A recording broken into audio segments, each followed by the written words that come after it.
Welcome all to the SnailTrail4x4 Podcast. If you like going off-roading in Toyotas, wrenching on Toyotas, camping in Toyotas, and maybe even poking a wee tiny little bit of fun at Toyotas, and of course, hearing about how well Land Cruisers do on Fordyce, then this is the podcast for you. And how bad mini trucks sometimes do on Fordyce. Hey. Welcome, everybody, to episode 251 of the SnailTrail4x4 Podcast. Almost all of those episodes have been with my good buddy over here, Mr. Jimmy James Hydro Jimothy McElvoy Jet. How are you, buddy? How'd you know my third middle name? I'm just good. I've seen your driver's license. Yeah. Interesting. Yeah. That's sneaky. Yeah, it is sneaky. But I am doing well. Mm-hmm. Thanks for asking. Back from Turkey Day. Yeah. And full. Yeah. I think I'm still full from Turkey Day. It got to a point where I was like, I need to stop eating, but also I don't want to be rude and my in-laws to think that I don't like their cooking. So I was like, I don't know how to handle this. Yeah. Well, how many plates did you go through? It got just in total over like the whole 5 days we were there. No, on Thanksgiving. Oh, on Thanksgiving, I went through 1.5. Okay. See what I've learned, and take this, all you people out there, take this as wise wisdom, especially when going to in-laws' houses and stuff like that. Serve moderately, but go back multiple times. Okay. So then it looks like you're like just totally loving it and enjoying yourself. And you like, I'm going back for thirds, I'm going back for fourths, but you only really ever take like a very small amount. Maybe that's my problem because I'm really lazy. And so I just try and load up my plate so I don't have to get up again. Yeah. Maybe that's my problem. This was the first year that we've had so many people at our Thanksgiving event that they actually had to separate tables. Because normally it's like, Did you sit at the kids' table? No, no, not really. There were kids at our table, but there was kids at both tables. Gotcha. We had 25 people at the event. Wow, that's pretty good. And in the room, there was no real way to lay the table out so that we could fit 25 people around. So they had to like separate the table so that we could fit people between the tables. Gotcha. You know, and it was like there was 6 plastic fold-up tables that made the 2 tables total. Did you guys make a swastika that everybody ate out of the tables? If we did that, then maybe we could have fit everybody around it. But no swastikas. That's good. Good job. Thanks. No better way to say thank you than building a swastika. Right. Jesus Christ. That's horrible. Send all your hate mail to Jason at wheelingwineandwhiskey.com. So it was interesting, kind of being separated but people didn't know that they were going to separate tables, so people didn't bring like 2 dishes. They would just bring 1 dish. And so like halfway through eating, somebody's like, "Hey, can you pass the ham?" I'm like, "Wait, there's ham? You guys have ham at that table? I want ham." Right. So they had, the ham never made it over there? No, ham didn't make it over here. Bring the ham over here. And then, funny. And then they're like, "Wait, isn't there mac and cheese?" No, there's no mac and cheese. Don't look down here. Don't look on this table. So nice. Yeah, rolls were being tossed back and forth, because the rolls were on one table, but people at the other table wanted their second roll or whatever. So it's like lobbing them over. We had a good time. Nice. We had my family has this tradition of doing a teriyaki barbecued chicken. That was really interesting. I saw your picture pop up of that and I was like, oh, yeah, that's a pretty neat idea. Yeah, so they marinate the turkey for like a week ahead of schedule, and like this a family recipe. I don't know what it is. It's like their family recipe. Gotcha. Marinating it in like a trash bag. Okay. Turns it like every day or whatever, and then when we throw it onto the barbecue, they light the barbecue and then they separate the coals and push them to the sides. Okay. And there's only like 10 to 15 coals on each side of the barbecue. Okay. And then they put a drip pan underneath the turkey and then put the turkey on the rack. Okay. Right. So then any drippings fall down into the drip tray. And so every like hour or so, we lift the turkey off, add more coals, take one pan out, put another pan in, put the turkey back on, and then we use rebaste the turkey as we go, using its drippings and the teriyaki sauce. So it comes out really good. So I'm gonna call him my uncle. He's like my second cousin's husband or whatever. I call him my uncle. Yeah.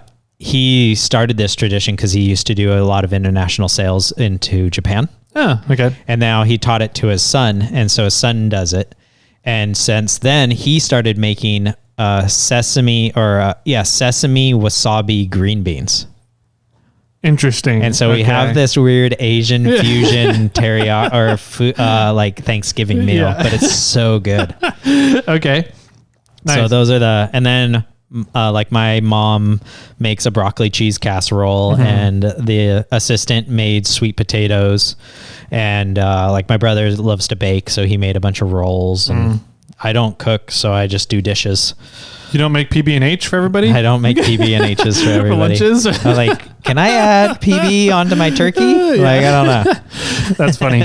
I think it was like the first Thanksgiving I spent with the in-laws. I really wanted to impress them, right? So I made a ham. Okay. And a raisin sauce. Oh. And I love a good raisin sauce. Okay. And I brought it and got it all together. And I found out while we were eating the meal that they had prepped a second ham in case I messed it all up. Oh, wow.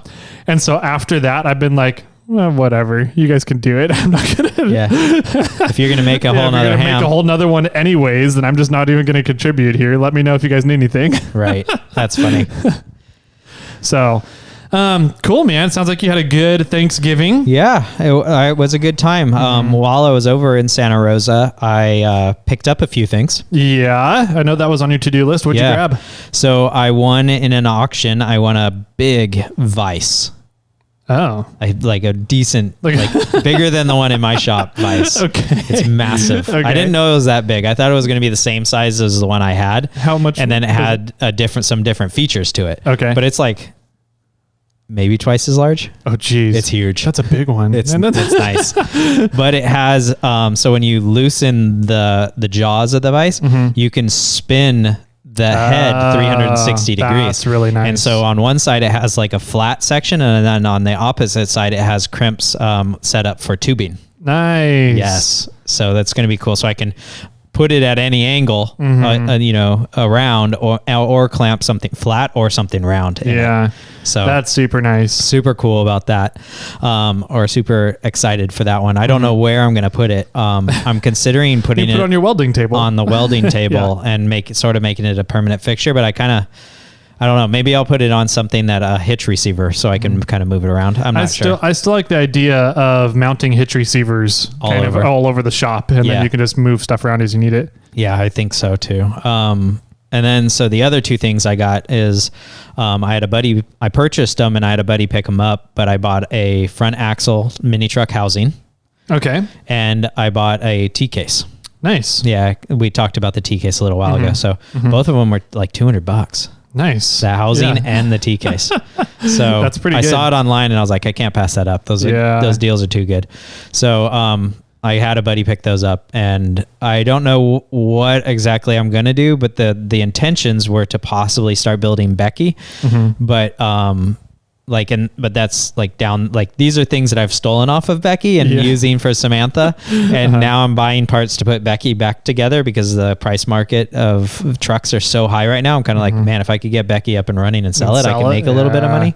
However, I'm like, when am I going to have free time to do that? When I have like a laundry list of things that I need to do for Bobcat, and we'll talk about that later. I have a laundry list of things that I need to get done on Samantha. I've got all kinds of like little projects that I want to do on Charlotte, the Tacoma. And I have like in the back of my head, I want to get a few things done to Clifford before we go to Moab again. Yeah. So, and then, like might as well work on the fifth truck, and throw that into the mix. Yeah, exactly. But so I don't know. So maybe these things will sit on the shelf for a while, and maybe I'll fix Becky at one point in time, but I'm not sure. I think the intention was to buy them to fix Becky, but there was a good deal. So I don't have a problem holding them. I mean, I could sell that T case to Trail Gear and make $200 right now. Yeah. And pay for that axle. Well, 400. Well, make 200. Make 200 make profit. my $200 profit. Yep. Mm-hmm. And then that would pay for the whole. Pay for buying both items. Mm-hmm.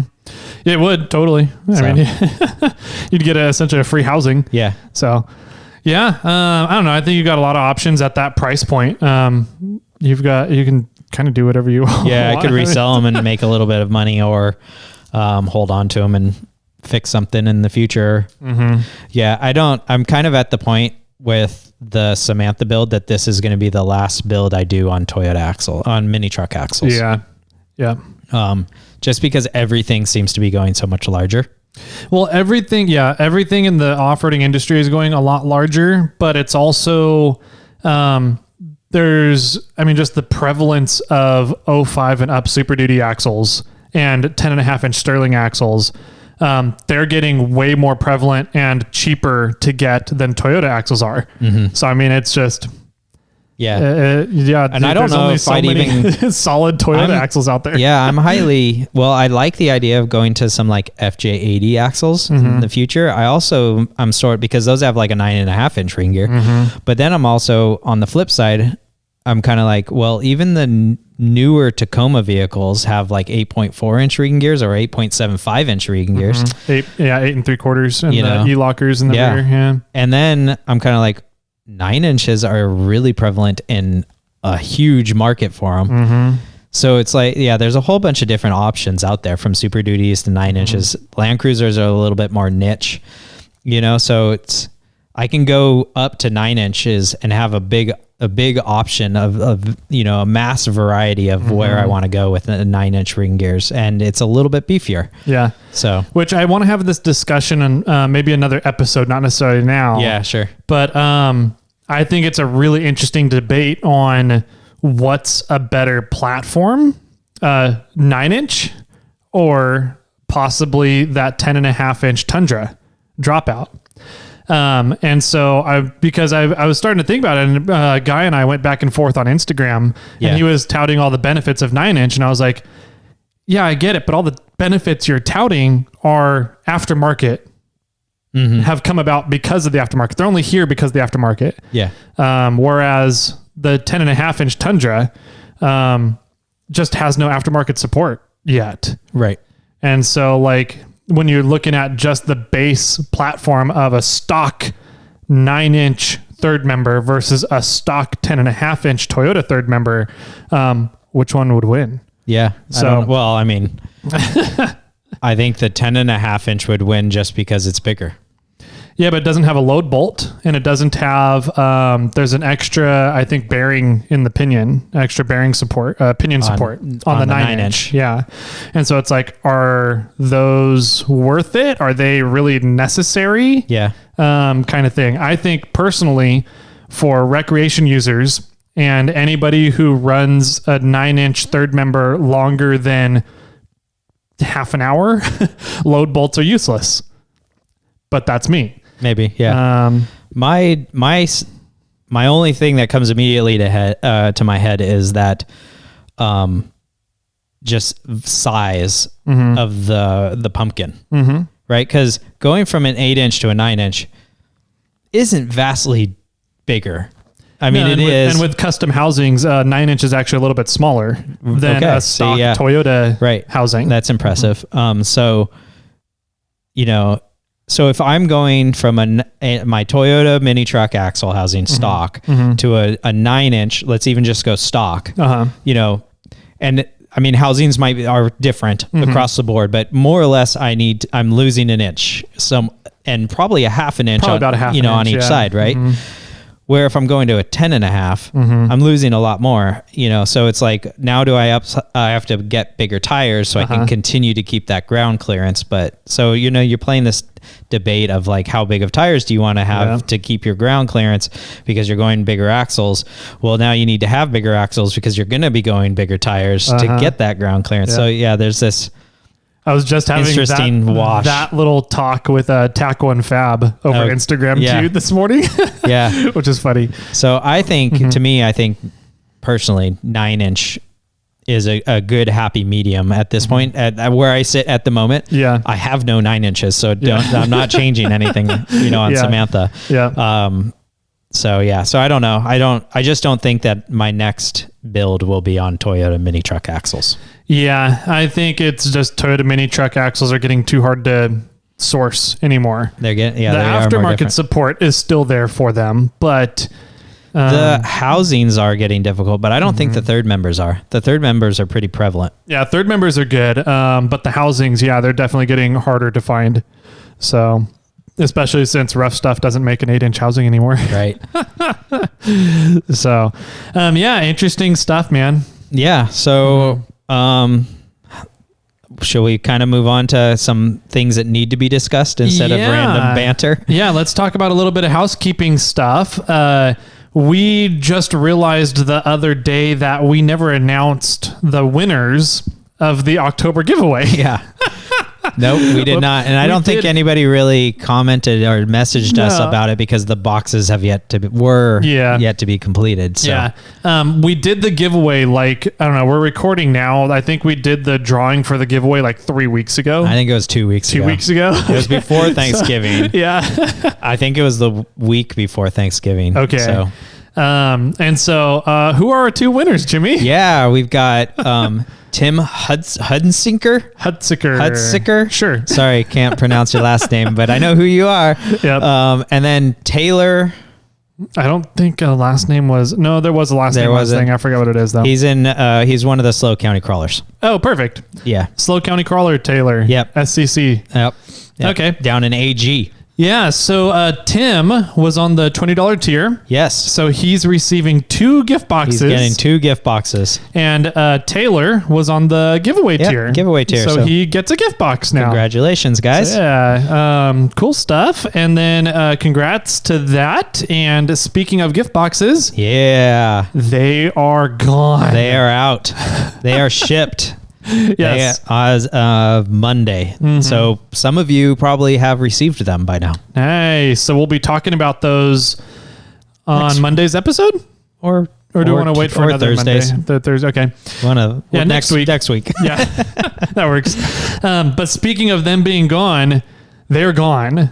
We ordered a few extras, what we thought was going to be a few extras, and we had just enough to do 2 extra boxes for the giveaway for October. Mm-hmm. We don't have any more gift boxes. Yep. So hopefully everybody was paying attention to the last 2 months when we've been talking about the gift boxes going out, and you went in and changed your addresses on Patreon. If you didn't and you are not able to get your gift box, I don't know what we're going to do because we don't have any extras. Right. Yeah, we have had 2 people now message us since I posted the photo saying gift boxes are gone on Instagram, and 2 people going, "Oh, my address is wrong." Sorry. We've been talking about them going out for literally almost 2.5 months now. So I don't know what to tell you if you didn't go in and change your address. Yeah. Well, this is just a friendly reminder for everybody out there that go into your Patreon account and go make sure your address is correct. Yes. If you've moved in the last 6 months, since the last time you got a box, or you just signed up and you moved or whatever, go check your address. Yes. So sorry if you end up needing an address change, please contact us and we will see what we can do about getting that package back. Regardless of how much it's going to cost us to do that. Yeah. We'll see what we can do. We'll eat the cost on it this time, but please go in and change your addresses. Yeah. I looked up for one of them, and I don't quite understand. UPS better than I do. Yeah. It said it had to be attempted to be delivered before I could reroute the delivery location. That sucks. And I'm like, attempted to be delivered. Yeah. All you ever do is drop it off on the porch. Go, yeah. So you're going to drop it off on the porch, and then I'm going to go, I need that rerouted. I need that rerouted, but you just delivered it and you left it there. So I don't know how this is going to work. So yeah, we'll have to see. We may make a trip over to my UPS hub that I go to all the time. They know me there, so we might be able to talk to them and see what they can do. Cool. Yeah, so gift boxes are out though. Yes. So they're out, coming to you guys. Hopefully you will enjoy this one. It has the theme to it, and we'll go over everything that was in it so everybody can know what you're missing out on next week. Yeah. Cool. And I think there's more in the box than you know about. Oh, really? Mm-hmm. Okay. Well, that'll be fun. Yeah. Unless you spied on them when you were at my house. Kind of. I didn't like dig through them. Okay. I thought about taking a couple of, just like, you have a couple of sample bottles of alcohol and liquor on your shelves. Yeah. I was going to take a couple and just throw them in a couple of the random boxes and see if you noticed. Should have. I wouldn't have known. I might have, because I still had to do, I create flyers for every single box also that say has a breakdown of like the top 5 items or 6 items, something like that, and gives you like 3 bullet points of what they are and what they're good for. Oh yeah. And so I still had to create those, and then the flyer of the congratulations, you got a gift box from us flyer. So I still had to go through every single one and add all that since then. So I might have noticed when I was divvying all that up. Okay. And then, and then added some stickers and stuff. So nice. Yeah. Cool, man. What do we have? We're finishing off November here. I think this episode is actually airing in December, but that means that we have the giveaway, the drawing for November to do next week as well. Yes. So what is that we're going to be airing out? Yeah. So when you're listening to this, you've missed the opportunity to get in, but we are giving away a Factor 55. What is it? A Pro Link? Mm-hmm. Pro Link. Yeah. Not a flat link. I think we've called it a flat link in the past. Whoops. Pro Link. It's the bulbous one. It's an OD green, and it's a limited edition. This is the last run that they're ever making of this color. So it's kind of a collector's item. Mm-hmm. For your vehicle. And so if you got in November, we'll be giving that away or doing the giveaway for that next Thursday. Do we have an idea of what we're doing for December? We do. We will announce it next week when we announce the winner of November. Okay. So you know what it is? Yes. Okay. Yeah. You just saying that so we sound like we know what we're doing? Shh.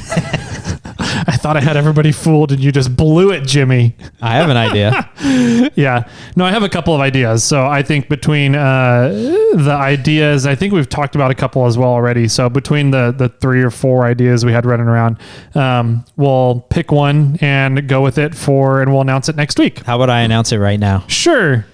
It's a Christmas present from us. There we go. That'll of $100 value, and it's going to be a surprise. And we're not going to announce it. Perfect. At minimum $100 value. Nice. It'll be wrapped and everything and sent to you at your doorstep. That was my idea. Okay. And I already know what I want to put in, or one of the items I want to put in it. But yeah, we'll talk about what it is, what's going in it off air. But just so you all know, you're going to get a Christmas present from us. Perfect. I like it. One lucky winner will get a Christmas, maybe 2. Cool. Maybe 5. We'll see. Okay. Sounds good. Let's see. What have you... we don't want to get into that yet. Is there anything else? Do we have reviews? We do have some reviews. I haven't checked actually what we're at now in the past week or so. Let me have Brian pull that up. Brian, can you pull those up and send it over to my screen, please? And in the meantime, I'll tell you about why we're curious about how many reviews we have. That is because at 350 reviews, 400 reviews, 450 reviews, we're giving away small little swag packs. Just a bunch of goodies inside of it, some koozies probably, stickers, and maybe some other apparel are inside of there. And those go out to a random person that left us a review on iTunes at every 50 mark. Once we get to 500 reviews, we are giving away a winch. So get your review in for soon. We wanted to kind of promote you guys or push you guys to get your reviews in so you can get into these little goodies. But get it in before 500, because person 501, sorry, bud, you are not eligible to win that winch. Tisk, tisk. Speaking about other apparel, I designed up and had made some new t-shirts. Oh, really? Yeah. I gave you one. Other than the one I got? No, I gave you one. I gave you one of them. Okay. And these ones are actually silk screened and in my possession. So I went this route because I'm going out to events and I don't have anything to give away or sell. And so I wanted some actual ones in my hand so I can go and do this. And I'm going to throw those up onto the website here. Maybe I'll try to do it before this episode airs. I already have snap photos. I'm already kind of up and running and ready to go with it. So those will be up, but they're very basic. It's just a black or a gray shirt. The gray shirt has one color black ink of a snail on the front, like pocket area, and then it says SnailTrail4x4 in the back. The black shirt has white ink, and it's the same design with a snail on the pocket area and SnailTrail4x4 on the back side of it. And I'm going to post, and then I'm going to post up for the month of December. I'm going to post up a pre-purchased Snail Trail shirt. A pre-purchased, yeah, like a pre-buy-in Snail Trail shirt. Okay. And so I'll like a limited edition. Yeah, exactly. Gotcha. So for the month of December, I'm gonna throw up a T-shirt. I'm probably gonna remove the snail armor image on the website and put the pre-purchased or the limited edition shirt right in that location on our website. And it's only going to be available for the month of December. And then for the most part, I'm going to take in all those orders and then close it down in on the 31st, and then produce all of them with however many buy in January, and then in a month or by the end of January, hopefully I have them to send out to people. Yeah. Cool. So, I like it. Yeah. And I'm stoked. B Murphy came up with the majority of the idea. And then I did a few tweaks on my end. Nice. And to make this shirt. And I like the design. It's simple and it's clean. I'm hoping to be able to do this again in the future, maybe once a quarter, like we kind of talked about. And get more elaborate as we move on. So I like it. We'll see. Yeah, no, I like it. I like the idea. I think that's going to work out great. I think doing the limited edition thing is, if for clothing, is the way to go. Yeah. Because having to do inventory on clothing just sucks. It's terrible. So I think it's going to work out well. So you're going to let everybody know that is for sure going live December 1st, or? I will make it. Yeah, I'll make it so. Cool. Awesome. So both shirts will be up online by December 1st. How about that? Perfect. That'll work. Brian here's the design, by the way. Oh yeah, nice. That'll be nice. That'll work out great. Yeah. So I think I've sent you these. You sent me that one. Yeah. So actually, it doesn't matter to anybody out there because it'll be live before then, but let me ask your opinion. Okay. Large design on the front or the back? And small design then on the opposite side. Yeah. Like right now you're wearing a shirt that doesn't really have any design, I bet, on the back, but you've got the large design on the front. It depends. I prefer the large design on front unless it is like a really thick ink that's on there. Yeah. Then I hate those. You like the design on the front? Yeah, I do. Yes. Okay. I think that's as a marketing decision, it's better to have it on the front because people more likely see your front than your back. And if you wear like a backpack, then you're covering the design anyway, or if you're wearing a zip up like I am today, you might have the front of your sweater open, but the back's covered. Yeah. So I'm thinking about doing large design in the front, small design in the back. Yeah, that's the way I would do it. Yeah. So cool. Brian got back to us. He sent the reviews over to the screen here. So we are up to 336. Ooh, okay. So 14 more to get to 350 where we get to do a swag pack. Yeah, don't forget, ladies and gents, that you can steal your significant other's phone and make another review. Yeah, there's one guy popped up. We won't read it for a while here, but it said he's on entry number 5. Oh, that's awesome. Which is pretty fun. That's cool. So this one here is from Nick. Made Man 925. Hey, Nick. Yeah. Nice Land Cruiser, by the way. He says, this is my second entry for a winch on the work phone. Keep the podcasts up as I need stuff to listen to while I drive to the mountains every weekend. Or the relentless shop to work on Brittany's truck. Isn't that up in the mountains?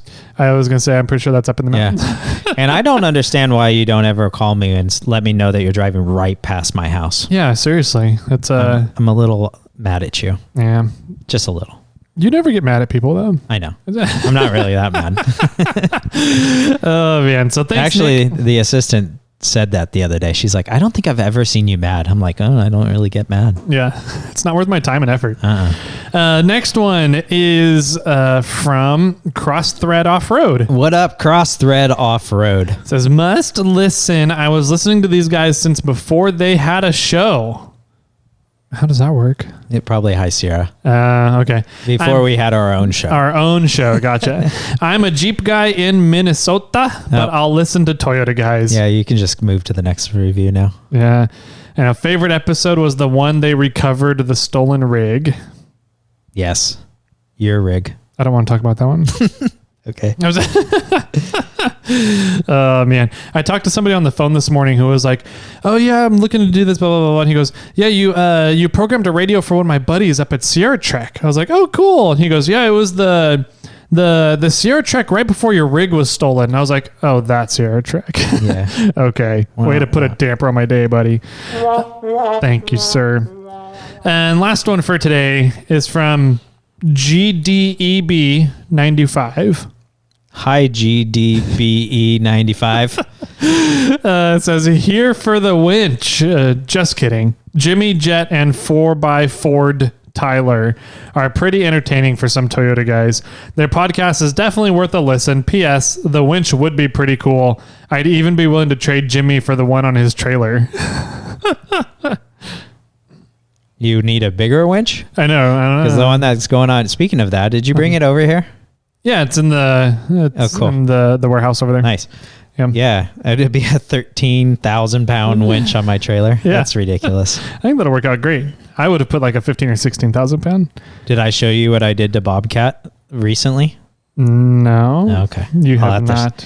It involves a possibility of a winch. Did you put a bumper on him? Nice. So cool. So I think that does it for housekeeping stuff. Let's talk a little bit about taking Lee Lim out onto Fordyce. Just a little bit? Just a little bit. Okay. So we took Lee Lim out onto Fordyce. Perfect. That's all we need. Yeah. No, it's good. We're done. No. So yeah, we took Lee Lim and his FJ80 down to the first river crossing. You know, it's actually an LX450. Yeah. Okay. But same thing. Yeah. So yeah, we took him down, and it was a fun trip. I had a good time because I didn't get to go in Kermit because Kermit's still down waiting parts. So I got to be wrong seat in the FJ80 in the Lexus. Yeah. Yeah. And how was that? It was so the ride was really smooth. I question Lee's driving sometimes. And are you talking about on the road or on the trail? On the trail. Oh, okay. On the road, just fine. No problems whatsoever. But it's just, and I think the big, I don't want to say issue, but the big thing was just that he's not geared low. Right. He's still pretty much stock gearing. He's stock gearing. Yeah. He is. Oh, he hasn't done anything to his gears at all. I don't think he's done anything. Okay, yeah, then that would explain it. And he's on 35s. Yeah. So it was just, there was a lot of times when you're just doing the automatic lunge and then stop and lunge and stop because you just have to push the gas down in order to get to work through the torque converter. Mm-hmm. And so we were doing that a lot. And when we weren't doing that, we were just flying down the trail. Yeah. And there was a couple times he was trying to drift some of the corners with like bowling ball sized rocks in the middle of the road. And I'm like, oh my God. So the only place I could think about is at the very start. There was a couple times between the cutoff between Driveline Hill and the trailhead. Yeah. In that area where like he was trying to drift around the corners. I'm like, oh my God, we're going to snap a wheel off. Yeah. Or blow a bead or something. Yeah, something. We did keep burping the tires the entire day because of that lunging issue, the automatic lunge, right? Where you're just going up and over something, and as you come off the other side, the whole rig, and he's got a heavy vehicle. Yeah. And we were down at, I think, 12 PSI, 12 or 13. And so every time we would come off of that lunging motion and hit a rock, he would burp his tires. And so 3/4 of the way through the day, we had to stop and air his tires back up because he had just continuously let so much air out that one of his tires completely was flat. Oh, wow. 100% flat. Yeah. So that was interesting and just funny because every once in a while we would hear just this of air, or like he would roll forward and like a V-notch or something, and he would start burping and bleeding air out of one of his tires. He goes, "What's that noise?" And he's just sitting there and it's going... But I'm like, you need to either go backwards or come forwards. Yeah. You're leaking air out of your tires right now. But all in all, I mean, I was actually pleasantly surprised about how well the Land Cruiser did in that area. I like to say that he had a really good spotter, but no. I was very pleasantly surprised with how easy it did walk up Sunrise Hill. There was one spot that he was having issues at, but that's because we had Bobcat parked at the top. We had to kind of take him up the less desirable way. Right. Yeah. But he still made it just fine. It was just a matter of his ground clearance was his big issue. And we had to figure out how to finagle the car through, so he wasn't getting hung up on his sliders and the radius arms. Right. But that's my big issue with FJ80s with the stock suspensions. Those big fucking huge radius arms that go like under the axle. Yeah, right. I agree. They get caught on everything. Man, if you swap those out with like a 4-link setup or something, then they're great. Freaking phenomenal rigs. They're built really well. Being triple locked was the other really big benefit for him. It had plenty of power and torque to rock crawl just fine. He just didn't have the gearing to get through the torque converter. Yeah. That was the big issue. Yeah. And what's interesting, and it's kind of hard to explain for people that don't necessarily have the gearing, but the gearing gives you more control. Absolutely. Yeah. Right. Because now that you're a lower gear, you don't have to rev everything up so high.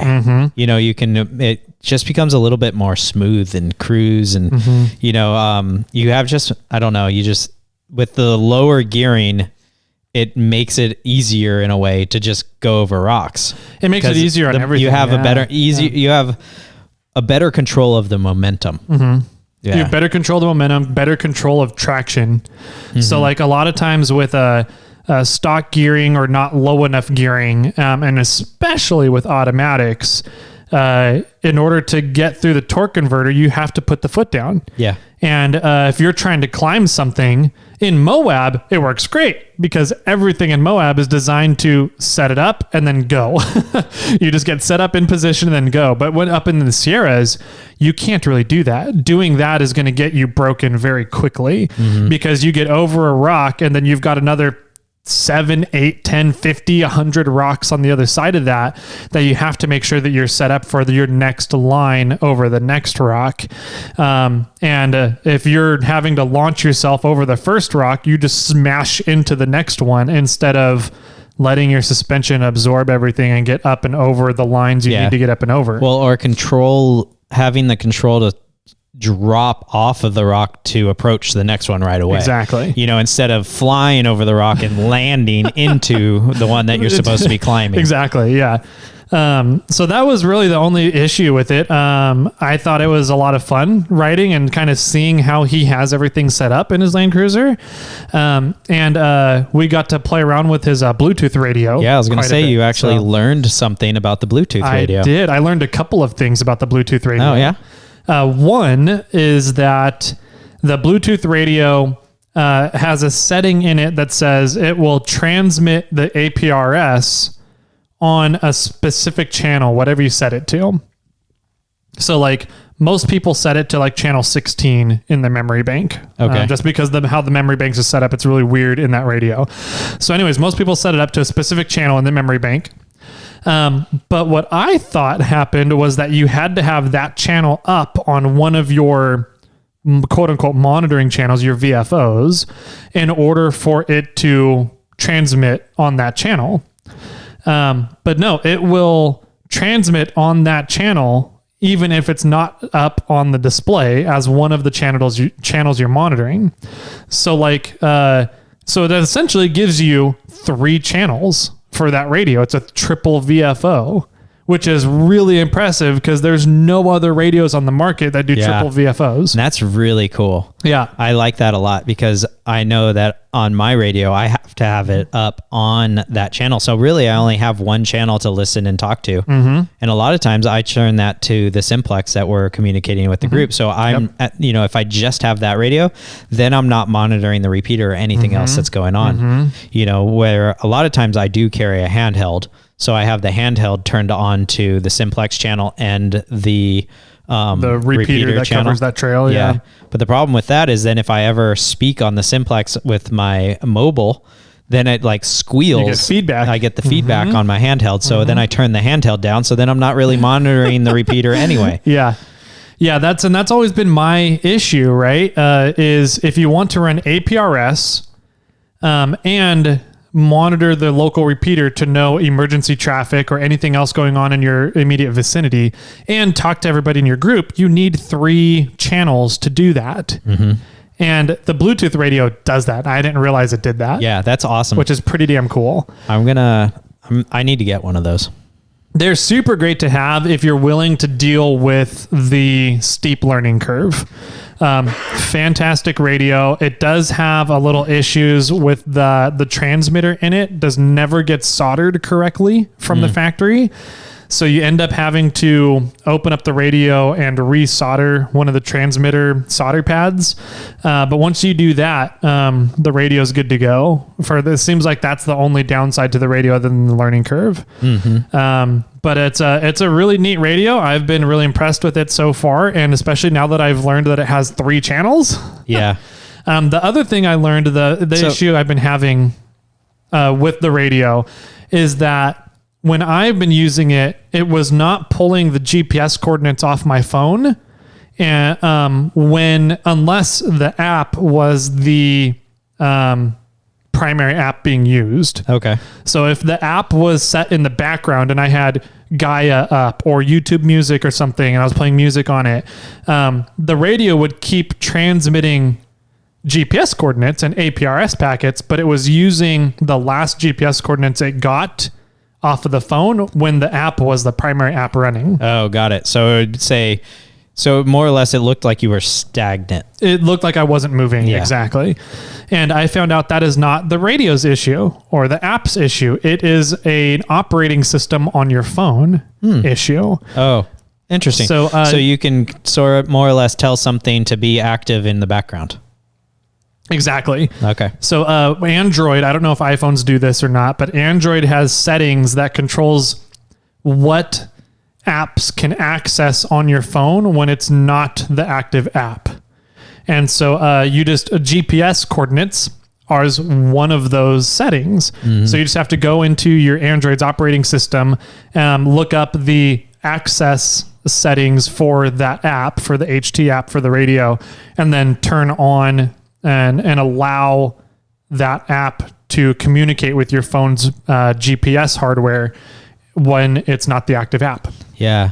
So I was trying to think back in my memory bank because in my corporate job, I did build an app and I worked with a company that did all the techie stuff, and then I could ask some questions, and we did Android and iOS, and our app was in the background and had features that needed to be going on, like step counter. Oh, okay. Yep. But I can't remember if it updated, and I think the issue was that like the step counter, for example, it didn't continuously feed the steps to the app until the app was brought into the foreground. Mm-hmm. And then it said they've done, 1,000 steps since the last time this was brought forth. Gotcha. I think that's the way we did it. Okay. Yeah. So I can't remember. Yeah, I don't know. It was fun. I'm getting to be more and more of a fan of that radio as I use it and I learn more about it. So yeah, I think it'd be a great radio for Charlotte the Tacoma. Absolutely. Because I'm not sure where to put everything in that truck because it already has a lot of bells and whistles into it. And I don't want to like put another screen somewhere or do, where if I could just have my phone or the tablet up there ready. So I was going to ask, so it still is another box, right? There's still another box to this. It's not like I can it's not my phone that I take from one truck to the other. Correct. And it still needs the transmitter box for the, Yeah, it still needs a transmitter box, but you can set up multiple transmitter boxes. So you can set up one per vehicle if you want, and you just have the app on your phone and you just tell it which radio you want to connect to whenever you're going. So. And if you are savvy enough, you could probably do like, what are they called? Not AN fittings, Anderson connectors. Oh yeah. And just have it be somewhat of a quick disconnect and reconnect and move the box from one vehicle to another. Yep. That's what I did. I have one that I use, I guess technically in the F-150, but I set it up to be more of a portable radio. So that I can disconnect it and reconnect it and take it into any vehicle that I go into. Or as long as it has the hard wires already there to set up so you can connect them, right? No, not even that. I set up wires on alligator clips on one end, and then on the other end has power pole connectors, and I set up power pole connectors on the radio. So all I need to do is take that alligator clip wire, which lives with the radio, and plug it onto the battery, run it off the hood out through the A-pillar and into one of the doors on the vehicle. And then you can throw the radio up in the dash or throw it on a floorboard somewhere. And should do a cigarette lighter plug. Don't have to run it around. No, you don't want to. It runs too much power. So yeah, never. If you're running a radio that runs more than 15 watts output power, you don't want to be running it off of your cigarette lighter.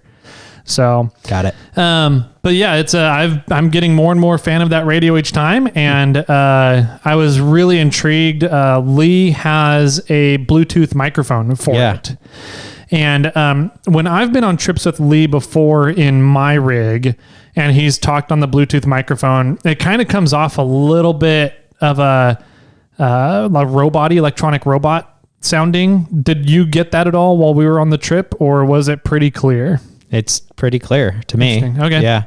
I don't know. You're more the audio guy.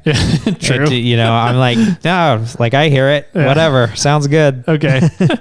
I don't fine tune like going, oh, that sounds digital. Interesting. Okay. And so I was making an attempt to make sure that when I was pushing the push to talk, I was allowing 1 or 2 seconds to go by for the Bluetooth to connect to the radio, and then the radio transmitter to turn on and the signal to get going before I start talking. And I was hoping that would clear out the robot noise. But if you have no feedback either way, then I don't know. I heard you. Okay, cool. But that was really neat because he has a metal center console. Yeah. And so we just Delta VS center console. So we just had it kind of magneted onto his center console. And whenever one of us wanted to talk and use it, just pulled it off the center console wherever it was and used it. So Lee has a lot of really neat gadgety stuff that makes life so much easier in his rig that I was eyeballing, and I'm going to be getting his armrests. Are you? Yeah. Okay. I don't know if you know which armrests those are. No. The ones he has on his door. No. So Does he make them? No, they're from One Stone. Okay. I believe One Stone it's called. But they're designed for 70 series Land Cruisers. And what they do is it's an armrest that goes into, like it latches into where your window comes out of your door in that gap right there. So it puts a little hook down into it. Down into it. And then the armrest comes over the top of your door. Yeah. Like the old cup holders.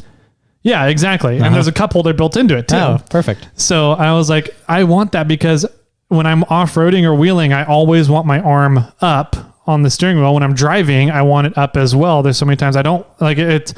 Having my arm on the actual door's armrest is not close enough to the steering wheel to make it comfortable. So is it more or less at the same height of the door or the window opening? Yep. Got it. Okay. Yep. So that would solve two problems: getting more cup holders in the rig and having a nice armrest. Cool. So I'm looking at those now. But anyways, yeah, it was fun.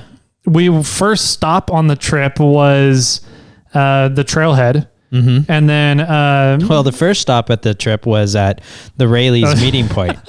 Yeah. Which I completely effed up the times and thought we were meeting at 8:00 when actually we were leaving at 7. Yeah, that was weird. We got there at 7:30 and there were a bunch of people pulling out of the parking lot, and I was like, are we supposed to be meeting? Because all I knew was that we were meeting Dave and you. And so I didn't realize there was going to be a few other rigs. Yeah, I didn't know there was other rigs either. Okay. I thought it was just going to be my buddy Chris and Dave and me. Yeah. And then I invited Lee. Gotcha. Yeah. So they were pulling out as we were pulling in, and they were like, hey, we're going to the trailhead. You guys know where to meet us, right? And I was like, yeah, we know how to get there. They're like, okay, cool. We'll see you there. And I was like, okay. Yeah. I guess they're just in a hurry. I don't know. And then we learned out after you showed up that it was just the meeting times got all flustered up. But after that, we went up to the trailhead and got I kept telling them to go, like, just keep going. Like, we're gonna cruise. We can do our own trip. We'll see you somewhere on the trail, maybe, or when you guys turn around and come backwards, and we'll say hi. Yeah. And they're like, no, we're going slow. We're chilling. I'm like, okay, whatever. So we got to the trailhead anyway. And they were already gone. Yeah. So we aired down the Land Cruiser, the Lexus, and got Bobcat off the trailer, aired him down, and took off. And you and the assistant were in Bobcat, and Lee and I were in the Lexus. Yep. And headed on down the trail and caught up to everybody at Driveline Hill. Yes. So Driveline was super redded out from what I've seen it. Yeah, it had some big holes in it. Some big holes. Everything's dug out really bad.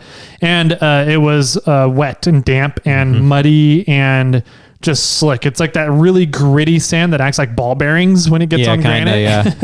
Yeah, so, it's just like a sloshy, wet, nasty, muddy mess. Yeah, it's You try to climb a rock and you're just spinning your tires because it's wet and it's creating like a very thin mud. Exactly, right? Yeah. And so you came up the right side of Driveline, which was fun. And then at the very top, you went over towards the center and then climbed up the ledge. Well, I went up the right side and there was just so undercut on the driver rear tire trying to climb it that I reversed and then cut across in the middle of Driveline. Yeah. And did this like S turn. Yeah. And then at the top, I kind of went straight up through the middle. Yeah, so that was fun. After you got up, I kind of turned and looked at Lee. I was like, you can do that.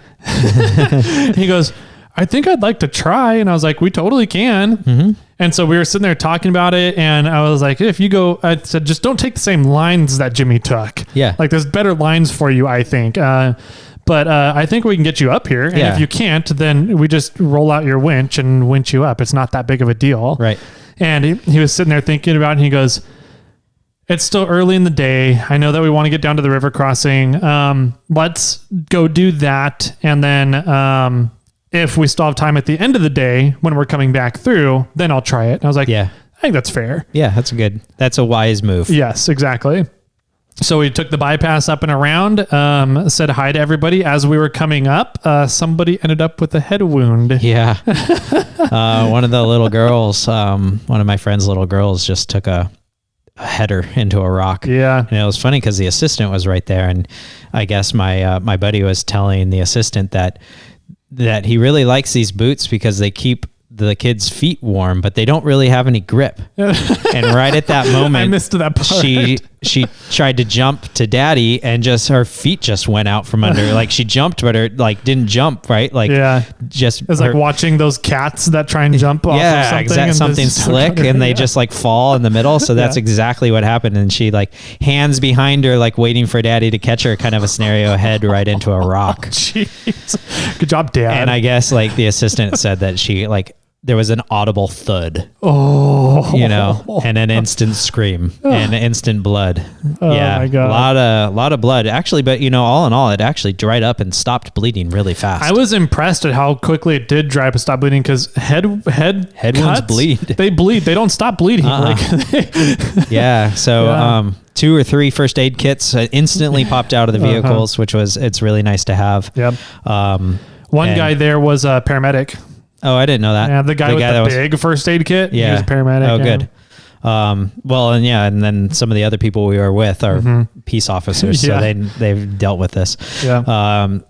So that was a kind of an interesting instant emergency situation, and then it turned into like she was fine, and we kind of asked her a few questions to see if she had like concussions. One thing that did worry us was immediately, like right afterwards, we're like, let's go to the car. And she like starts walking the whole opposite way. And that's why we're like, oh. And then, when she was riding with her dad, I was like, hey, check, ask her these things or check these things. And, she's like, no, she's totally fine. Like not having any problems. Cause we were concerned like she might have a concussion. Yeah. She might be bouncing around in a car. That's not, it's like this double whammy situation. Literally. Yeah. And, but no, everything turned like it stopped bleeding really fast. Yeah. She ended up being fine. And so, we continued to drive down the trail. Yeah. So. How much further did we get down the trail before we stopped again? Not just to the top of that, like right after Driveline, it was like 100 feet. No, it was a little more than that, wasn't it? 150? I mean, maybe a quarter mile or something. I don't know if it was that much. Then we had a 42-inch Nitto rip a sidewall. Yep. Brand new tires. I think this may have been maybe the second trip they've been on. Yeah. It was an interesting rock. Did you see the rock that he hit? Had this weird cutout L, and it was pointed and sharp. And I think he just it was just a weird situation, right? Where the tire was low enough that the beadlock was pinched between the rock and the sharp point of an L looking scenario, and he put his tire in the right spot. Just the right spot. Yeah. And maybe I'm giving credit to Nitto, by saying all these, it was a weird situation, but it didn't. I drove around the rock after he did that. So yeah, I mean, looking at where that rock is and what the trail looks like there, I was like, I would have not even hit that rock. No, I wouldn't have hit the rock either. And I don't think he intentionally hit the rock. I think it just kind of, because he hit like the last 3 inches of that rock. So I think it was sort of a situation where it was, I hit a rock, and then he kind of just throttled it, and then it popped the tire. Interesting. So that's my guess. I wasn't there when it happened. Yeah. All I heard was, I got ripped, or stop, I'm going to change my tire. I ripped my sidewall. And we're like, what? Yeah. $600 and gone in 2 trips. Yeah. So, I don't know. That was interesting. That was, it was fun to kind of figure that one out, because his tires were so big that the bottle jacks we had wouldn't reach his axle. So we had to ratchet strap the axle, and the high lifts we had were not tall enough to completely pull the wheel off of the ground by lifting up his sliders. So we ended up having to ratchet strap the axle and use the high lift to get the rig up. But I didn't see how you guys necessarily wrapped the axle up, but I do have a suggestion for people that do this in the future, is the more times you wrap the axle around, the stronger that strap then becomes. Because I know that I think you guys just went up and down once, right? And then you were like, let's see if it holds. And I'm like, well, can we do that 2 more times or something? So use the full extent of the webbing in that opportunity, and wrap it 2-3 times if possible. Yeah, most ratchet straps that you'll see out on the trail are those 500-pound working load straps that you get from like Lowe's or Home Depot or something like that. Yeah. So the more you can wrap those, it just increases the strength. Yeah. Of that. I mean, if you wrap it twice, I don't think you're getting double, because you're still putting a lot of stress onto that. But maybe it's 750 pounds now, but I don't think you're doubling it. I don't think you're getting to 1,000 with the same strap. I don't know. I think that there's some safety factor built into them for braking strength, but I think the working load, if you are doubling up the strap, it's fine. The problem is if that one strap breaks, you don't have a backup to hold it. I think it'd be the same as using 2 500-pound straps. And so you have a 1,000-pound working load. The problem though is compared to using 2 straps versus 1, it's just if it does break, you lose all of your working load rather than just half of it. So yeah, I don't know. I just think that if you're looping the same strap, it's still putting stress on the other side, even though it's looped around. You know, it's still double. I don't know if it's double. I don't know. I don't know the math to figure that out. Yeah, but it's stronger. Yes, it is, regardless. Than once around. Yeah. So, we got that fixed up fairly quickly. He just took the spare off and put it on, and took the dead tire and put it back on his spare area, and we took off. And before long, we were up at the top of Driveline Hill, or not Driveline, Sunrise Hill. Yeah. And Sunrise Hill is like the last big descent hill down to the first river crossing on Fordyce, where it's a pretty gnarly climb. It's not anything worse than any of the Winch hills for sure. No, but maybe Winch Hill 2. Yeah. It's a difficult section. It's a difficult little section. And so I told Lee, I was like, hey, look, I cannot remember if there's really good turnaround spots past this as we work our way down the hill. So I highly recommend stopping here, parking here, and let's go walk it. And you can decide if you want to go all the way down to the river or not. Yeah. I said, if you want to, I think your rig will make it down just fine. It's going to be a matter of whether or not it'll make it up just fine. And there's that little waterfall section, a couple other spots that are going to be interesting just because of your ground clearance.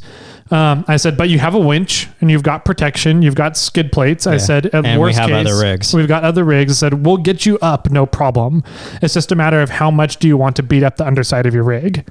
And he goes, yeah, I'm not too worried about it. I said, okay, well, let's go walk it and see what you want to do. And so we got down to the bottom and then talked it over a second. And then we were like, yeah, I think we want to. Let's do this. And at that time, when we were talking it over, you were at the top of Sunrise radioing down saying, hey, where are you guys at? I'm up here near Lee's rig. I've got something going on. So do you want to explain what you had going on up there? I just had a weird, clicking and popping noise going on.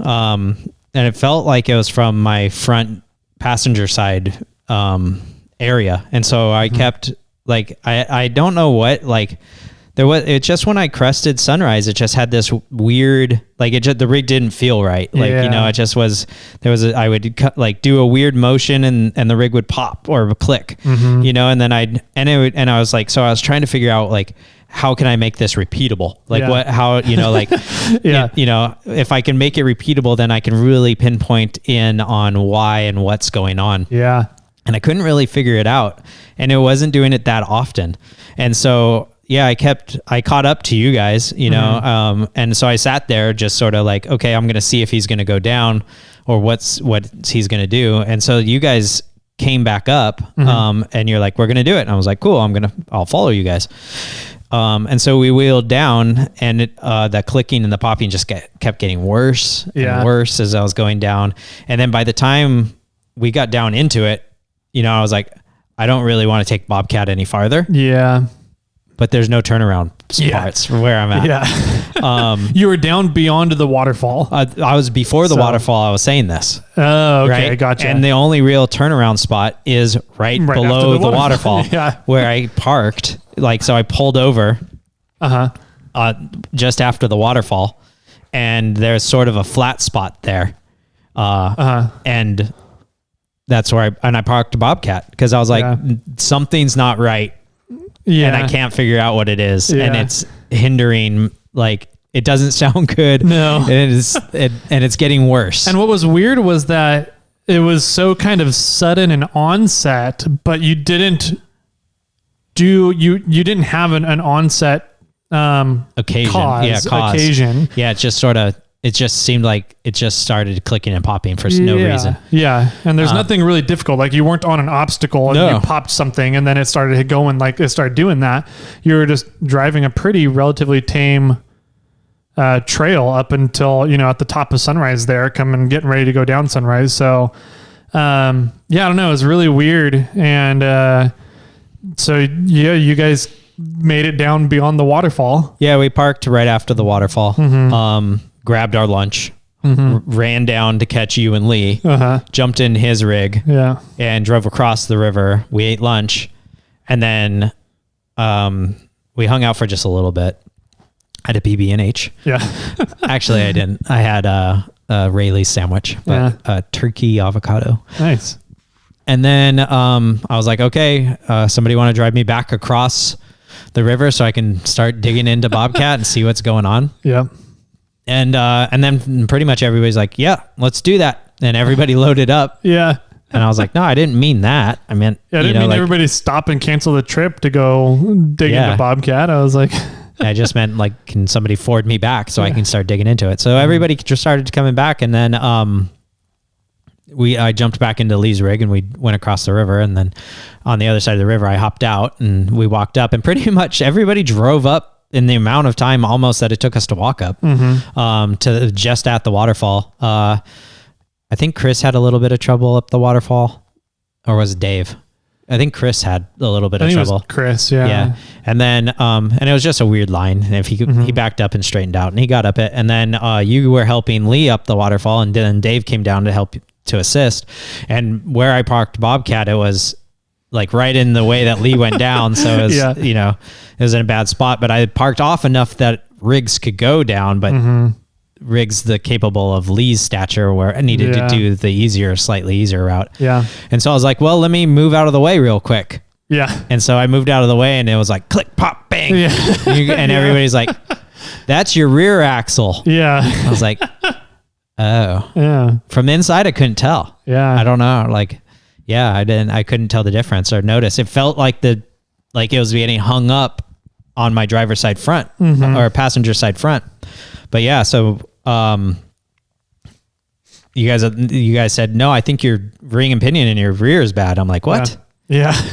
Like, okay. And so I tried to pull out of the way, and I think I pulled out a little, moved a little ways, but then you guys ended up getting Lee up the harder spot.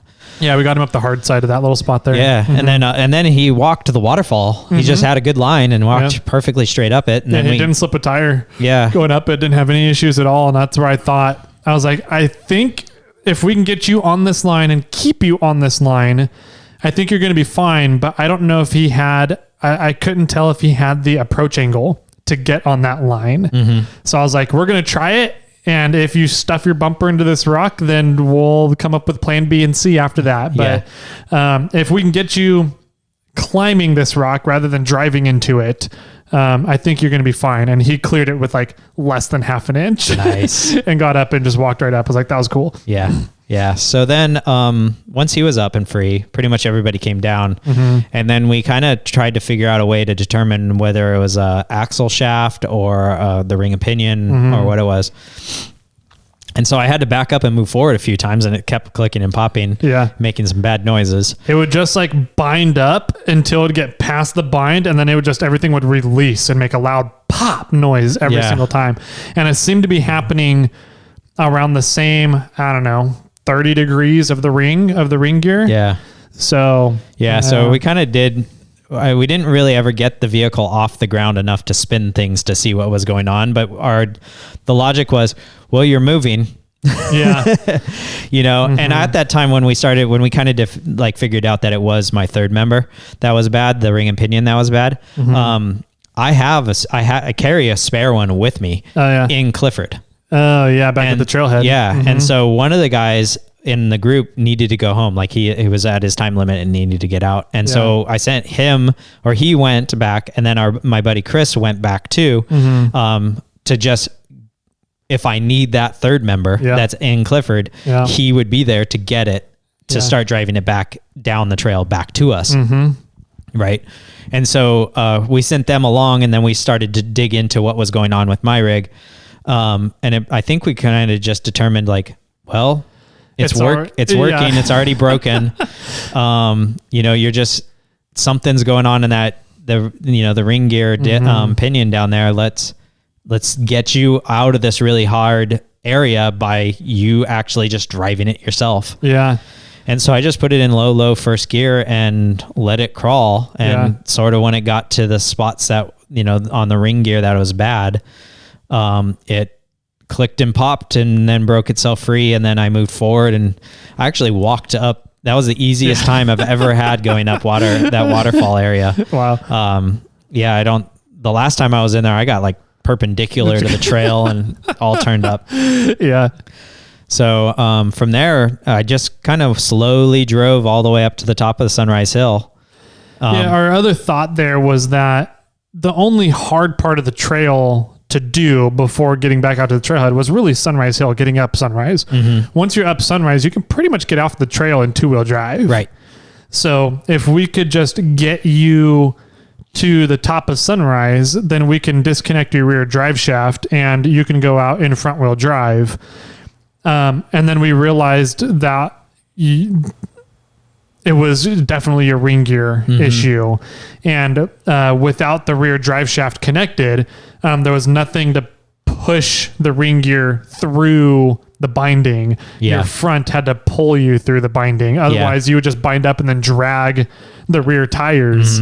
And after we pulled the drive shaft at the top, I was like, oh, I wonder if it's just going to bind up and then you're just going to drag your tires for 2 miles or what's going to happen here. And I did drag tires a few times. I saw it. Like I was like, man, I'm stuck on something or something's happening. And I'd look back and my driver's side rear tire is not moving, but I'm leaving it skid marks. Yeah. And then eventually it's all pang. And then, I'm rolling and I'm good. Yeah. So, So, I mean, long story short, there was once or twice, 3 times maybe that I really had to get pulled up a hill. And for the most part, it's because I just feel like I don't have enough weight in that vehicle. It's just too light, like going up a hill, the front end's light, right? Even though the motor and everything's up there but the vehicle's light. So it just didn't have enough like weight on the tires to be able to drive me up a wet, sloppy, dirty hill. Well, it was that. And I mean, going up the hill, if your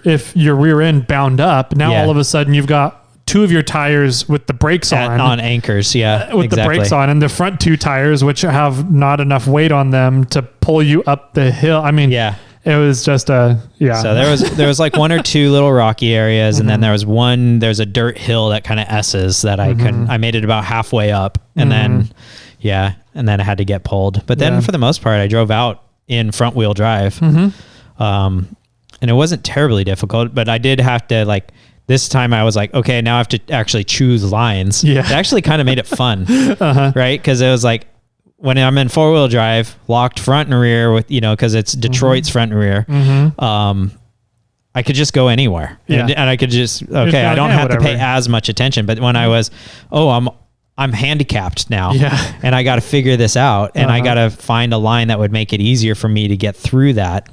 Yeah. It was a new challenge in a way, or it was an old challenge revisited. There you go. So it was kind of cool. The other day, so we got back to the trailhead, and I drove up, skidded, slipped, but I was able to make it up onto the trailer.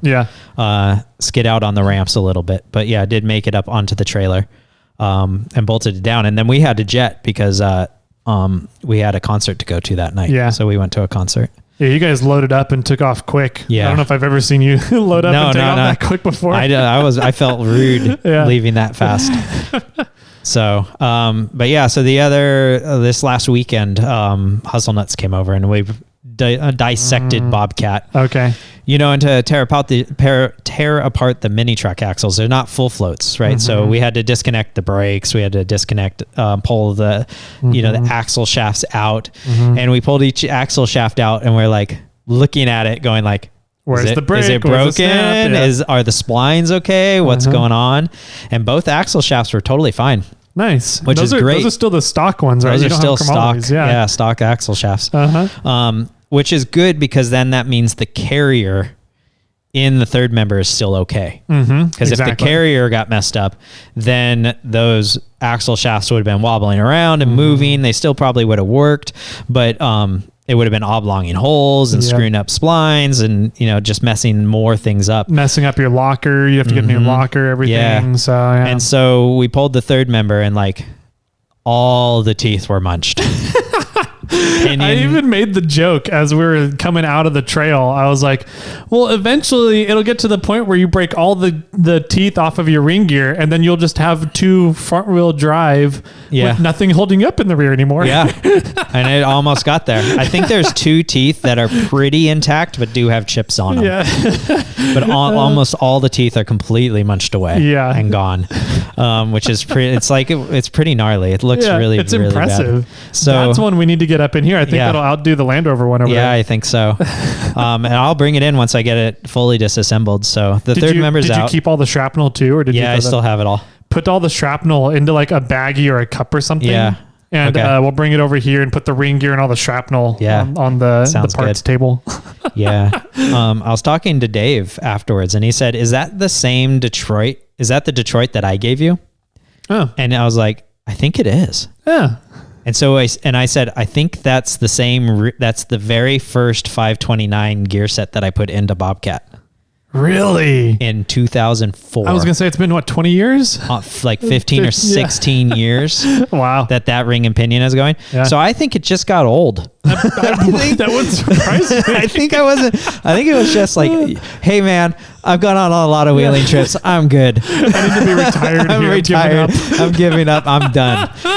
And I wasn't like, because there's one time near the top of Sunrise Hill that I remember that I like, my tire, like I pulled the Jeep with the 42-inch Nittos. Like I hit this little rock on the side, and I was like, oh, I'm going to reverse. And as soon as I reversed, that was the first click and pop I heard. Oh, interesting. That I recall hearing. So I was thinking about it as we were talking about coming up Driveline just today, 20 minutes ago. You mentioned that your rear driver tire was getting really just stuffed in the undercut rock there. Yeah. And I was wondering if maybe you stressed out the ring gear then, and then it went out on you just some random stupid time. Yeah. Driving on the flat ground. Maybe. Up to the sun. I don't know. Yeah, I don't know. Yeah. And I think it's like, I think it was just a random fluke of when it was going to break, but it was old and stressed and 15, probably 16 years old. Yeah, 15, 16 years old, and probably had micro fractures in it just from being old and wheeled on a whole bunch. Yeah. And that one had a whole bunch of road miles on it too, because that was back when I had it as a daily driver. So I think that it just, rule of thumb is don't wheel on something over 15 years old or something. Because I was talking to Hustle Nuts about that when we were tearing it apart. And he said that's the same thing that happened to him. When he broke his third member, he wasn't doing anything. He was just sort of driving along on the flats on the Rubicon, and it all of a sudden broke. And he is like, and that's the same third member he's had that was one of the third members that was in Ruth, right? Yeah. And that was before I 529'd my rig. Yeah. Right. So his was even older. Yeah. And so I think that, for them, like I had a lot of people on my Instagram page when I said, and something happened to my truck, and everybody was like, Toyota 8-inch ring gear, and I was like, yeah, that's kind of obvious. Like it is, but I've never, in all my wheeling, I've never broken a ring gear until now. Yeah. And when I did break it, I was doing nothing. Yeah. And it lasted 15, 16 years. So I'm like, yeah. And same with Hustle Nuts. Hustle Nuts has never broke it until this last year. And it was doing nothing. And that one was probably like 18 years old. Yeah. So I think it was just, they broke primarily because they were old and tired and done. Yeah. More than I was doing something, and I wasn't doing something stupid. Yeah. So that, so I think that there's sort of there's how many trips, like Chris Main says, I have so many ins and outs of his rig, right? I think there's somewhat of a rule of thumb there with this. Like there's so many ins and outs or so many times that you can take your 8-inch third member wheeling. Yeah. If it's on 37s or bigger tires. Yeah. And apparently that's in the 600, 700 times? Yeah. A bunch. A lot. Yeah. Yeah. And it depends on how many times you wheel a year. I'm sure there's, other factors into this, but it's like, I don't think that the 8 inches are weak. I really don't. I think that there's people that have heavy feet and there's fatigue factors in the metal. Yeah. And, for me to be able to wheel on a third member for 15 years, that says something. So my dad, his truck weighs 6,500 pounds. Okay. And he's been wheeling on 38s since he got the truck. And he's had the truck for, God, how long has it been? Has it been a decade now? 10 to 12 years? Maybe. With the 3.4. So he's got the 3.4 in it, a heavy rig. He's very easy on the truck, but he doesn't necessarily do easy trails. No. And he's never had a ring and gear issue. And he's on the 8-inch. Yeah. He's on 8-inch and 529s. And 529s, yeah. So he might want to think about upgrading soon, though. Or changing them out. I don't know. He's got diamond housings, but his gears were heat treated.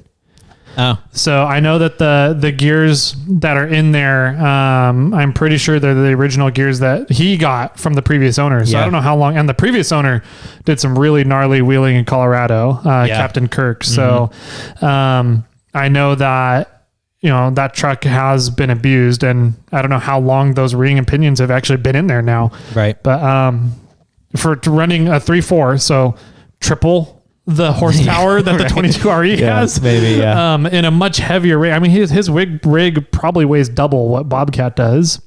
Bobcat's 4,600 pounds. Maybe. I thought you weighed him and he was less. I don't remember. I know I pulled it. No, it was like 2,500 pounds, wasn't it? I thought you were in like the 32 to 3,300 range. I sent it to Amber. Because she was making fun about how heavy or she was saying, but my Sammy is only X amount of weight. And I was like Googled what the gross vehicle weight of my rig was. You're looking at the GVW. That's right. We talked about it on a podcast. I thought it was like in the 3,200 range. Yeah, I don't remember now. But it's been too long. Yeah, so I don't know. I think it more comes down to driving style than anything else. So if you do own a Toyota and you complain about blowing ring and pinions, I think that you need to rethink your driving habits or get something that matches your driving. Your drivetrain needs to match your driving habits. Yeah, that's a good way to put it. So, let's see.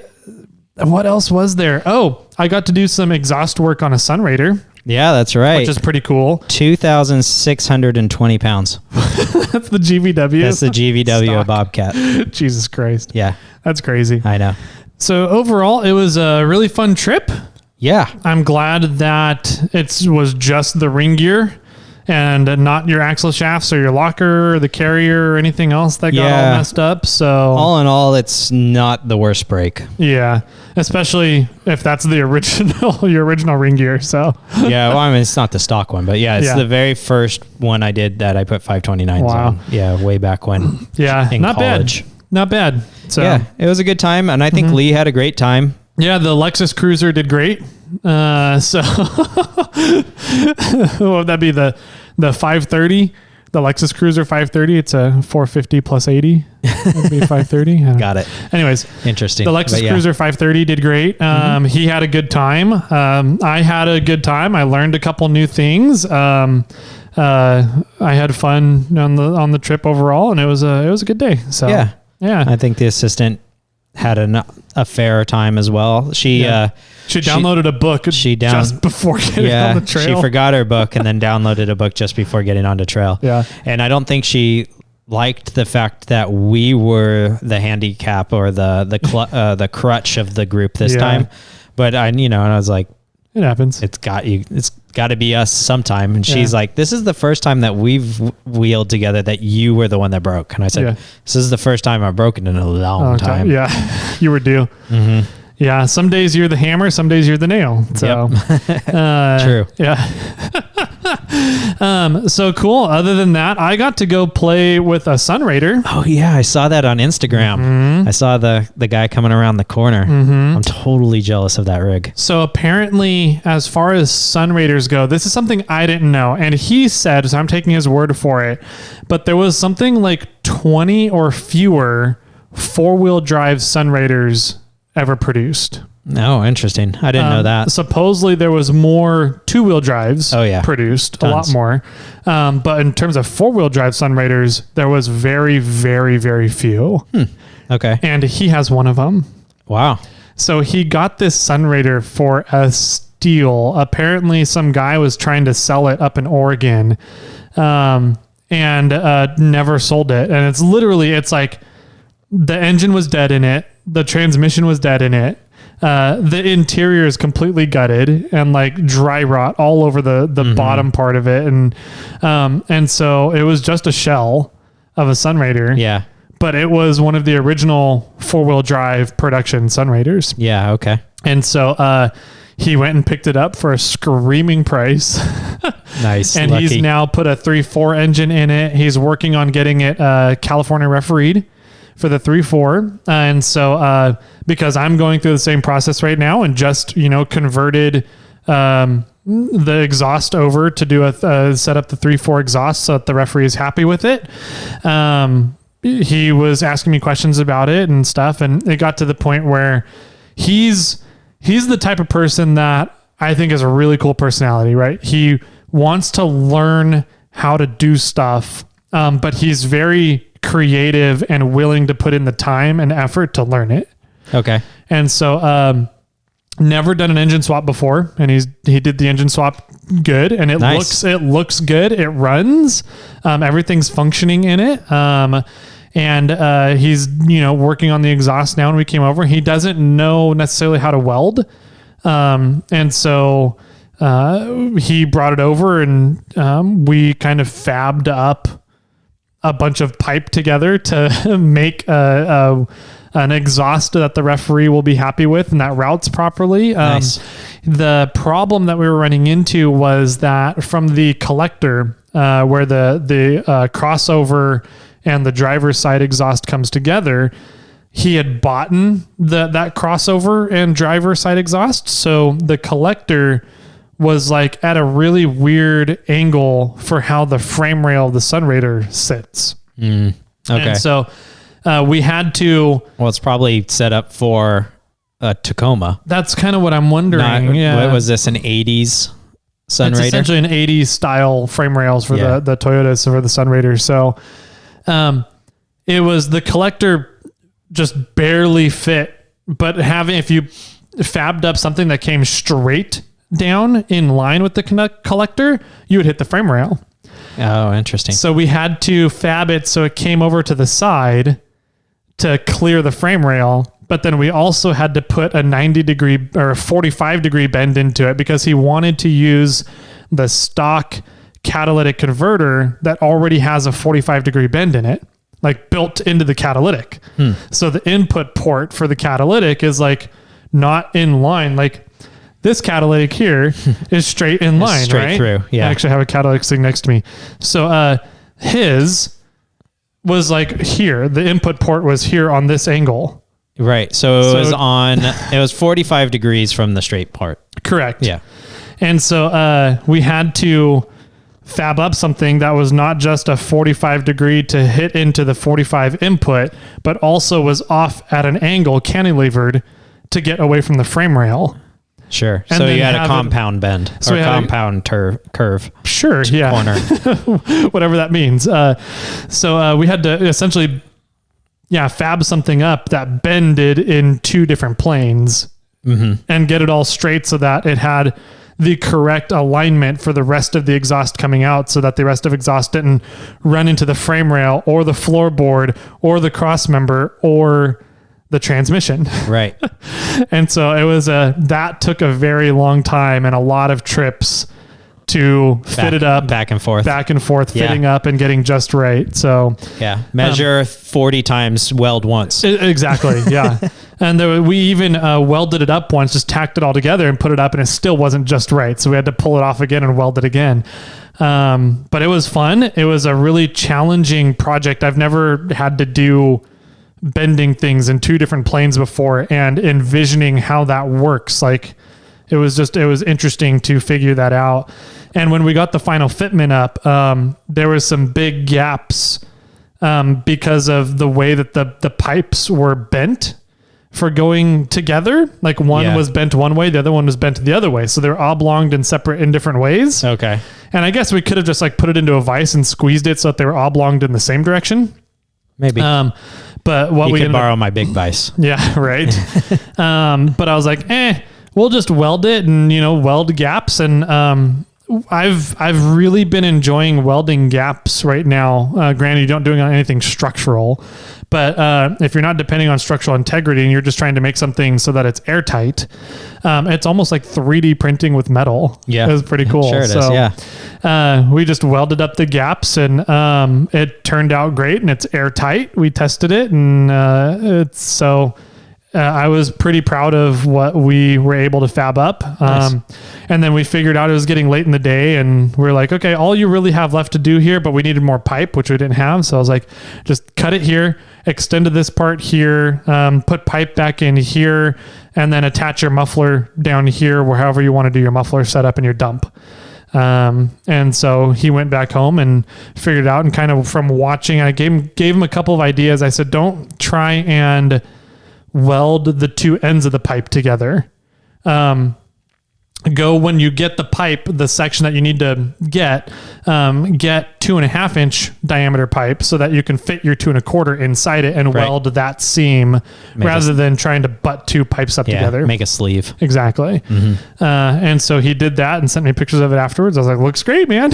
Sweet. So, but it was really neat hearing about how he got the Sunraider, how there's so few of the 4-wheel drive ones. Yeah. And I didn't know that. Getting to kind of see what his plans are and what he's thinking about for the inside. I was like, that's pretty cool, man. You have a really fun project ahead of you. And it was kind of neat to, I guess, be a part of it. So there's a 2-wheel drive one for sale, not too far from us. Oh yeah. For like $3,000. Yeah. That'd be, it would be a really fun project. Yeah. The problem is I just don't have time for projects. No, absolutely. That's the problem, right? I want to buy it, take it to KOH, and then sell it afterwards. That would be like my motorhome. There you go. Yeah. Yeah. I don't know. It was fun, but that's pretty much what I did. I spent a lot of time up with the in-laws over Thanksgiving, which we talked a little bit about. We drank a lot of wine. I think that's another reason why I was feeling bad physically, was we had so much wine. I think my body was just off.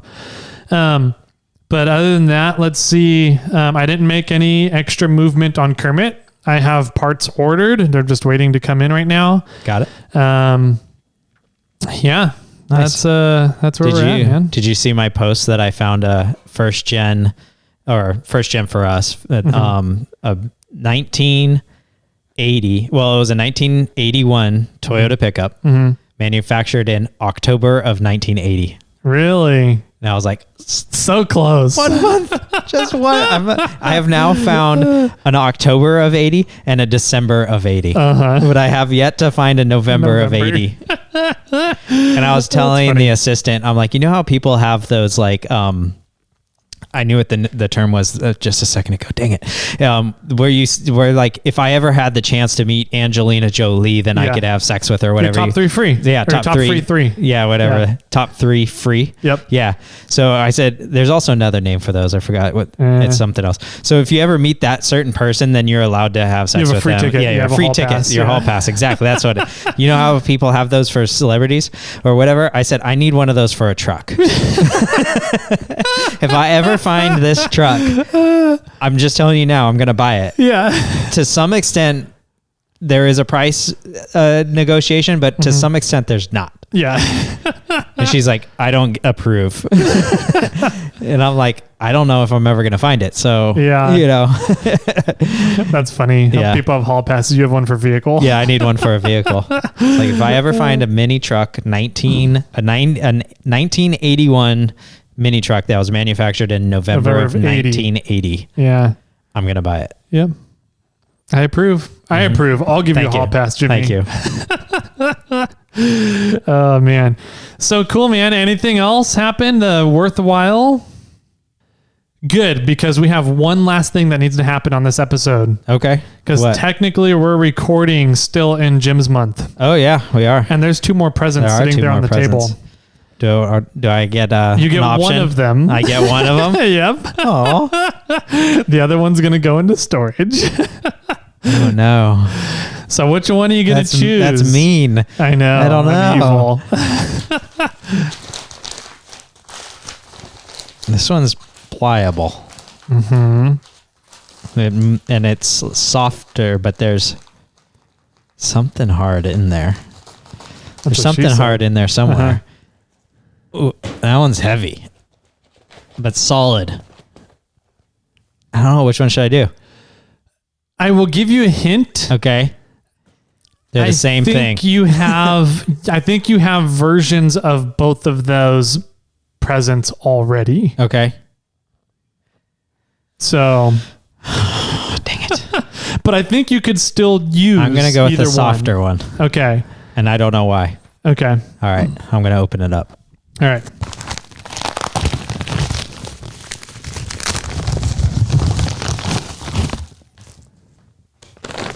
Oh, that's cool.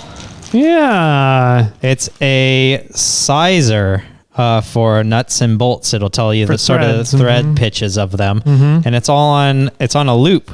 It looks like a cable. And so it just is a super easy way to check the what threads and size a bolt is. So do you remember when we were installing Juan's winch? Yeah. And you showed us that you had just gotten that thread checker, and I looked over at Hussman and I was like, oh. Yeah, I do. That's and I was like, what? About. What happened? Did you get me is that one of the presents? Yeah. Yeah, this is nice because it's more it's much more portable. Yeah.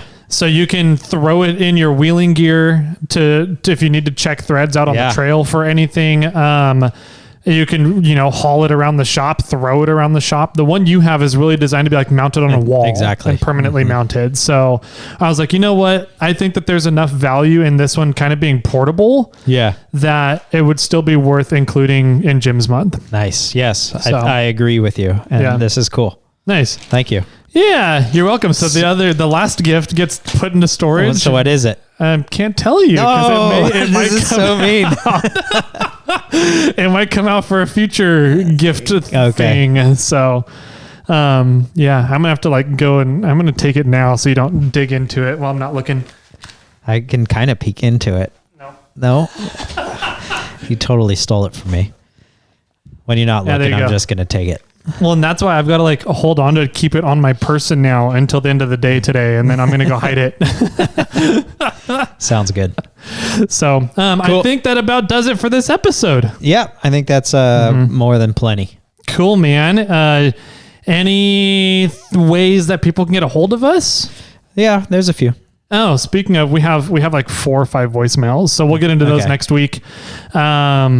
But yeah, there's always voicemails. So you can call and leave us a voicemail. People have been doing that. 916-345-4744. We'll play all the voicemails next week that we have built up here. You guys can reach out to us all over Instagram and email and a couple other places. If you're a patron, you can get a hold of us on the Patron Facebook page. And welcome to holiday season. Hopefully everybody enjoys their holiday season. Hopefully you enjoyed the episode with the significant others on last Monday here a couple days ago. And happy holidays, and we'll see you guys next week. I think that covers it. Do you have any final words for everybody, Jimmy? It's really nice to have a spare third member. And or 8 of them. And with that, my friends, keep crawling.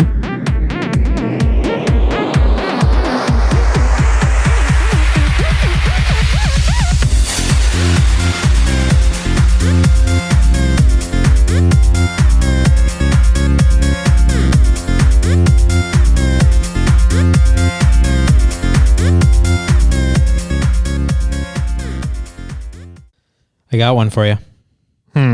How do you wrap a cloud? I don't know. With a rainbow. Okay. What do you get when you cross a bee and a sheep?